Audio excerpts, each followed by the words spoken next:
एक व्यक्ति धार्मिक है लेकिन गुणवान नहीं है,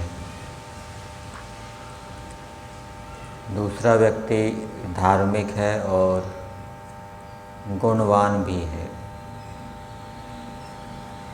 पहले वाले व्यक्ति का गुणों को धारण करने का सामर्थ्य नहीं है, इसलिए वो केवल धार्मिक रहा। दूसरे में गुणों को धारण करने का सामर्थ्य था, इसलिए वो धार्मिक के साथ साथ विद्या आदि गुणों से युक्त भी हो गया। तो कौन अधिक ईश्वर को प्रिय होगा? दोनों ही प्रिय होंगे। पहले वाले ने जितना सामर्थ्य था उसके हिसाब से वो धार्मिक हो गए, दूसरे वाले में जितना सामर्थ्य था उसके अनुसार वो धार्मिक भी हो गया और विद्या आदि गुणों से युक्त भी हो गए। जो धार्मिक व्यक्ति है वो अधिक परोपकार कर सकता है, या जो धार्मिक के साथ साथ विद्या आदि गुणों से युक्त भी है? तो उत्तर ये होगा कि जो धार्मिक के साथ साथ विद्या आदि गुणों से युक्त भी है वो अधिक परोपकार कर सकता है। परंतु धार्मिक व्यक्ति तो अपनी पूरी शक्ति से परोपकार कर रहा है, परंतु जो धार्मिक के साथ साथ गुणवान भी है वो पूरी शक्ति से परोपकार नहीं कर रहा। तो कौन अधिक परमेश्वर को प्रिय होगा? जो धार्मिक के साथ साथ पूरी शक्ति से परोपकार भी कर रहा है। जो धार्मिक भी है, गुणवान भी है, लेकिन पूरी शक्ति से परोपकार नहीं कर रहा, वो ईश्वर को प्रिय नहीं हो। पूरी शक्ति से परोपकार करने का मतलब है कि परोपकार करते समय यदि व्यक्ति क्लेशों से युक्त नहीं हो रहा, दुखी नहीं हो रहा, निराश नहीं हो रहा, हताश नहीं हो रहा, ईर्ष्या द्वेष से युक्त नहीं हो रहा, दुखी नहीं हो रहा, परोपकार को करते समय यदि वो रोगी नहीं हो रहा शारीरिक दृष्टि से,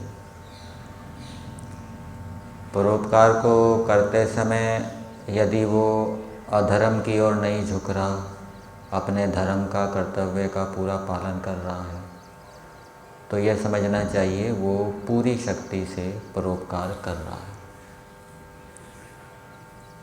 और परोपकार करते समय यदि व्यक्ति रोगी हो रहा है, परोपकार करते समय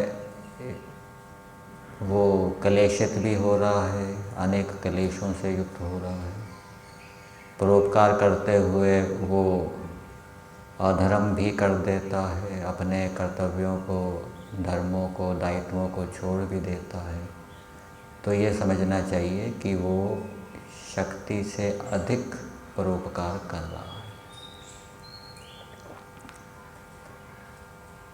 जो व्यक्ति गृहस्थ के अंदर है, यदि वो गृहस्थ के जो कर्तव्य, कर्म, धर्म बताए गए हैं, पंचमा यज्ञ, योगाभ्यास आदि, उनका वो यदि पूरी शक्ति से पालन करता है, पूरी शक्ति से मैं कह रहा हूँ, तो हो सकता है कि उसको गृहस्थ में रहते हुए ही वैराग्य हो जाए। पठन पाठन भी उसका चलेगा, वेद आदि शास्त्रों का पठन पाठन भी चलेगा, अतिथि यज्ञ भी करेगा, विद्वानों का संग भी करेगा, चिंतन मनन भी करेगा। और जो गृहस्थ में रहते हुए अपने कर्तव्य, कर्मों का, धर्मों का पूरी प्रकार से पालन नहीं कर रहा, श्रद्धा से, प्रेम से, ईश्वर में प्रेम रखते हुए, तो उसको गृहस्थ में रहते हुए वैराग्य हो जाए ऐसा नहीं होगा। उसको फिर अलग समय लगाना पड़ेगा, साधना करनी पड़ेगी।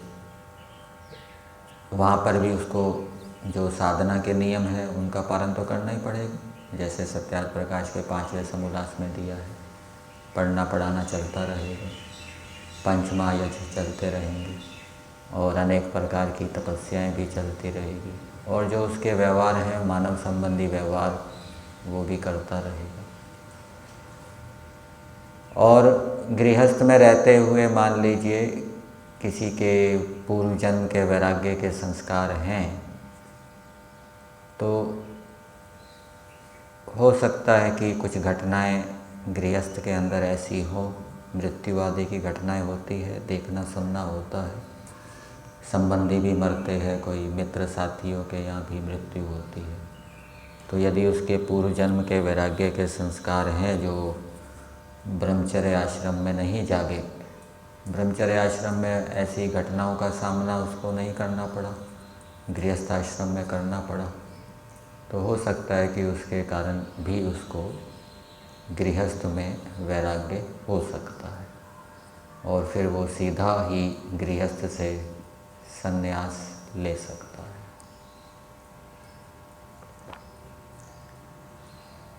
यहीं तक।